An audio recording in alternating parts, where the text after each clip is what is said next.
Swastiastu. Halo semuanya. Perkenalkan, kami dari kelompok Mandau.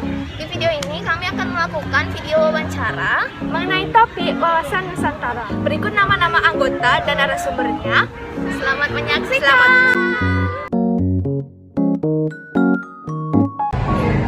Halo, perkenalkan nama saya Cakoda Sri Agung Dalam Maha Putri, nomor absen 7. Perkenalkan, nama saya Cakorda Sri Putri Dewi, nomor absen 8. Perkenalkan, nama saya Ikentur Krisnarta Wijaya, absen 17, kelas SIPA 4. Perkenalkan, nama saya Putu Krisnadana, nomor absen 23. Perkenalkan, nama saya Ketut Desta, nomor absen 31. Perkenalkan, nama saya Komandika Artika Nurdi, nomor absen 32. Perkenalkan, nama saya Nimadia Dedia Masela Putri, absen 35. Perkenalkan, nama saya Nimadia Sapavena Sita, absen 37.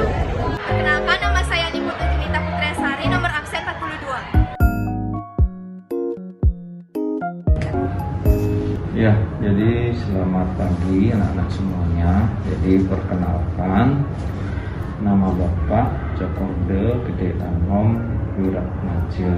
Ya, jadi Bapak ditugaskan sebagai Kepala SMA Negeri 7 Denpasar kurang lebih setahun yang lalu, tepatnya per tanggal 1 Maret tahun 2021.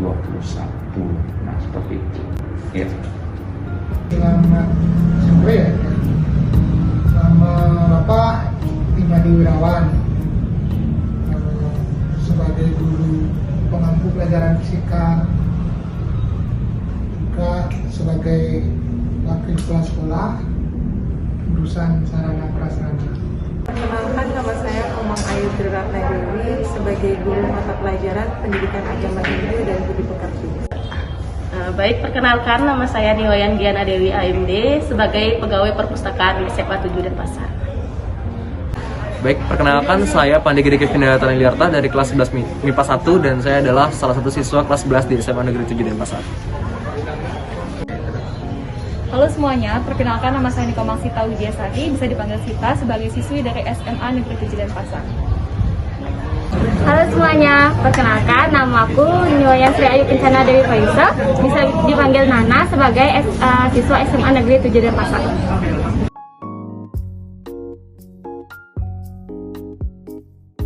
Memang ada keterkaitan antara wawasan Nusantara dengan Pancasila, karena kita tahu bahwa wawasan Nusantara itu bagaimana cara pandang dan sikap kita selaku warga negara Indonesia terhadap bangsa kita sendiri, sehingga nantinya terwujud suatu persatuan dan kesatuan bangsa dalam rangka mewujudkan cita-cita kemerdekaan bangsa kita. Sehingga sangat erat sekali hubungannya antara wawasan Nusantara dengan Pancasila. Jadi tanpa didasari oleh dasar negara yang kita kenal dengan nama Pancasila, maka akan sulit kita mewujudkan tujuan daripada bangsa kita sendiri. Soalnya Pancasila itu kan dasar negara Indonesia. Jadi semua berdasarkan, berdasarkan nilai-nilai yang ada di Pancasila. Sementara wawasan Nusantara adalah bagaimana kita cara memandang kehidupan berbangsa dan bernegara, kewilayahan, bagaimana bangsanya, bagaimana rakyatnya, dan orang yang tentu harus mengikuti nilai-nilai yang ada di Pancasila dari satu sampai kalau Pancasila itu terimplementasikan dengan baik, maka wawasan Nusantara juga akan terlaksana dengan baik. Ada banyak hal wawasan Nusantara. Ya. Menurut Ibu, karena itu Pancasila itu ideologi bangsa, jadi wawasan Nusantara itu kan kesadaran kita terhadap bangsa kita sendiri. Jadi yang pertama tuh misalnya poinnya ketuhanan nih, Pancasila kan poinnya satu ketuhanan. Wawasan kita tuh gimana kita memandang bahwa aspek ketuhanan negara kita tuh agama, dibilang kan bermacam-macam agama, kan banyak agama. Jadi kita harus sadar bahwa kita tuh Bhinneka Tunggal Ika, banyak agama, jadi toleransi gitu. Persatuan juga itu kan tujuan utama wawasan Nusantara tuh sadar akan persatuan, sadar akan Bhinneka Tunggal Ika. Jadi kita tuh bersatu atas nama besar bangsa Indonesia. Baik, kalau menurut saya pribadi, wawasan Nusantara dan Pancasila itu tentu sangat berhubungan dan saling berkaitan satu sama lain. Yang mana wawasan Nusantara itu ada, dan itu yang bentuk Pancasila, dan Pancasila pun ada karena adanya wawasan Nusantara, yang mana wawasan Nusantara itu juga berlandaskan dan berdasarkan dari Pancasila itu sendiri. Yang kita tahu bahwa wawasan Nusantara itu adalah cara pandang kita terhadap bangsa Indonesia dan hubungannya dengan Pancasila itu, di mana Pancasila itu adalah sebagai dasar negara, yang dimana setiap wawasan Nusantara itu berkaitan dengan yang namanya negara kita. Pastinya wawasan Nusantara sebagai pandangan kita itu selalu berdasar kepada Pancasila, dan kita sebagai warga Indonesia harus tahu mengenai itu. Terima kasih.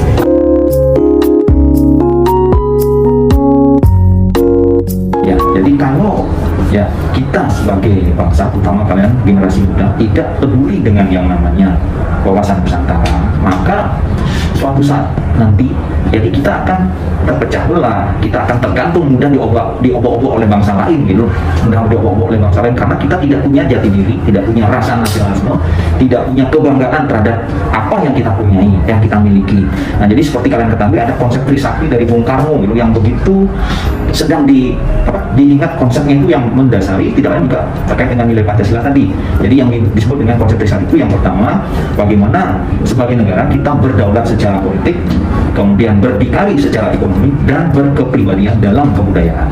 Nah, jadi kalau kita dalam berdaulat dalam politik, berarti kita tidak boleh ditekan oleh negara manapun yang ini, ya. Jadi kita memegang, artinya kita berdiri di antara bangsa-bangsa lain, netral, ya, yang kita kenal dengan politik bebas aktif. Berarti kita bisa menjalin hubungan dengan negara manapun tanpa memihak salah satu, seperti NATO maupun Fakta Warsawa, seperti itu. Jadi kita selalu aktif untuk menjaga perdamaian dunia. Nah, dalam kehidupan sehari-hari juga kalian sama, kalian harus bisa menjalin hubungan yang harmonis di antara teman-teman kalian. Jadi tidak boleh membeda-bedakan, ya itu.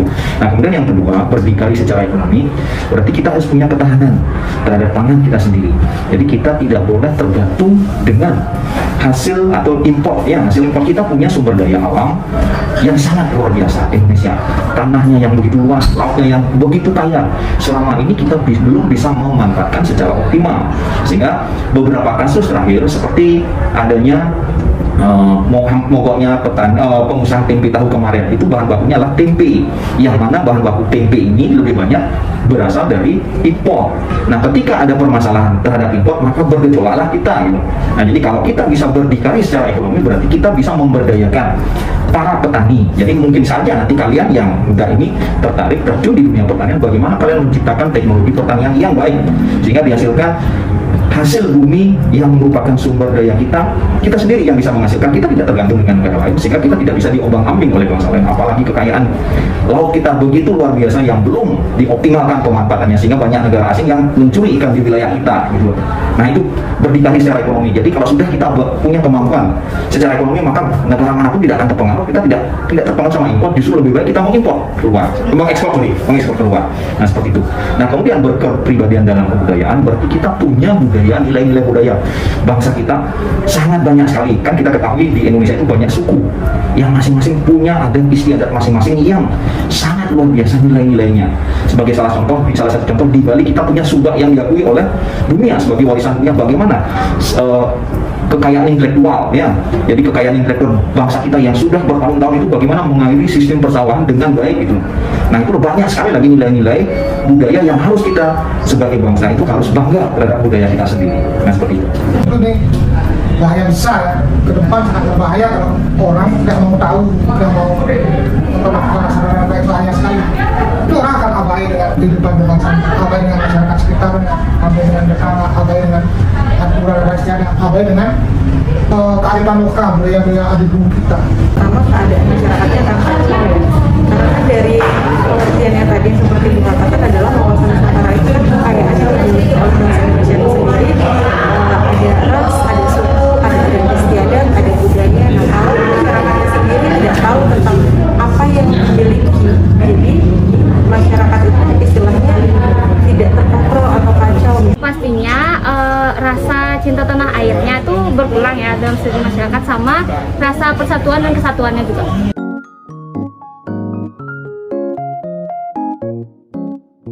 Memang sangat perlu sekali kita harus punya wawasan Nusantara, wawasan kebangsaan, sehingga dengan kita paham wawasan Nusantara, maka kita bisa menjaga persatuan dan kesatuan bangsa. Kalau sudah bersatu, berarti mencapai tujuan secara bersama-sama lebih mudah daripada bercerai-berai gitu. bercerai-berai, nanti ada yang kesini. Kalau kita fokus bersama-sama ke satu titik, ke arah yang sama, pasti akan niscaya akan berhasil bersama-sama seperti itu. Harus wajib wawasan negara. Dengan mempelajari wawasan negara kita tahu kemampuan kita, kekuatan kita, baik SDM maupun SDA.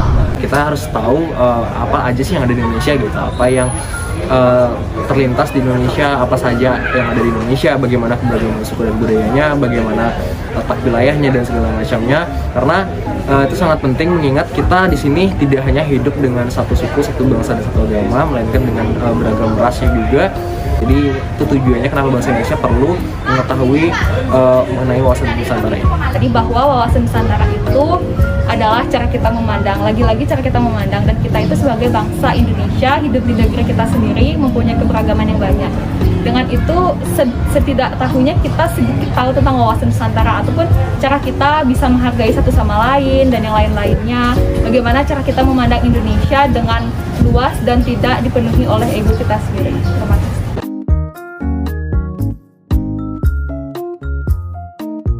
Tujuan Nusantara kan sudah tadi, bagaimana kita bisa menumbuhkan rasa nasionalisme di diri kita, dan kalau bisa kita mempengaruhi lingkungan sekitar kita, sehingga nantinya kita bisa berkontribusi terhadap terwujudnya cita-cita proklamasi kemerdekaan kita, yaitu kesejahteraan bagi seluruh rakyat Indonesia. Ya. Nah, kemudian bagaimana cara mewujudkannya?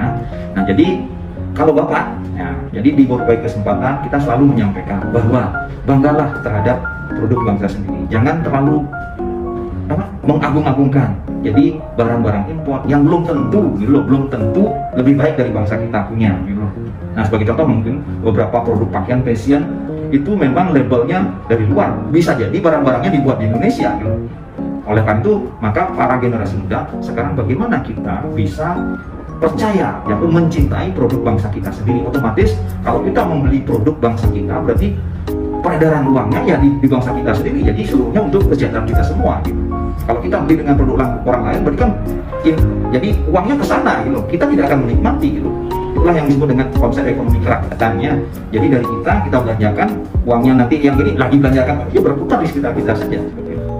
Kalau menurut Bapak sih, tujuan Nusantara wawasan tujuan nanti sama dengan sila kelima Pancasila. Apa itu? Masyarakat adil dan makmur. Sudah adil yang kita sekarang? Sudah makmur? Belum, jauh dari kata makmur ya. Nah, untuk mencapai itu apa sih? Perkuatlah wawasan Nusantara, perkuatlah SDM, sehingga kamu bisa menggali SDA, sumber daya alam. Nah, kalau itu udah kuat, maka wawasan Nusantara jadi kuat, Nusantara jadi kuat.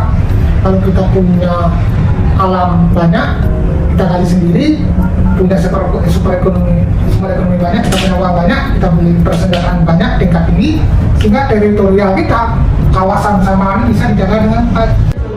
Dia akan memperkaya wawasan atau memperkaya ilmu yang dimiliki oleh masyarakat itu, memperkaya dalam arti meningkatkan kualitas ilmu yang sudah dimiliki oleh masyarakat semua. Cara menjaganya adalah selalu mengedukasi masyarakat tentang apa sih sebenarnya wawasan Nusantara itu, dan fungsi atau manfaat kenapa kita harus tahu wawasan Nusantara itu selalu istilahnya dijelaskan dan diedukasi kepada masyarakat luas. Oke, tujuan wawasan Nusantara seperti yang sudah saya katakan tadi, bahwa yang mana itu akan sangat berperan dalam menjaga keutuhan dan persatuan bangsa. Dan untuk menjaganya, kita tidak hanya bisa mengandalkan sebagian pihak, melainkan semua masyarakat bangsa Indonesia harus berperan aktif untuk melaksanakan rasa cinta tanah air ini dengan mengaplikasikannya dalam beragam bentuk dalam setiap kehidupan, entah itu aspek baik itu ekonomi, pendidikan. Kalau tujuannya sendiri itu untuk mewujudkan persatuan dan kesatuan dengan rasa semangat kekeluargaan dan rasa kebersamaan. Terus untuk cara menjaganya itu yang pertama bisa bekerja sama dengan semua orang, memiliki rasa toleransi dan mengutamakan sikap persatuan dan kesatuan.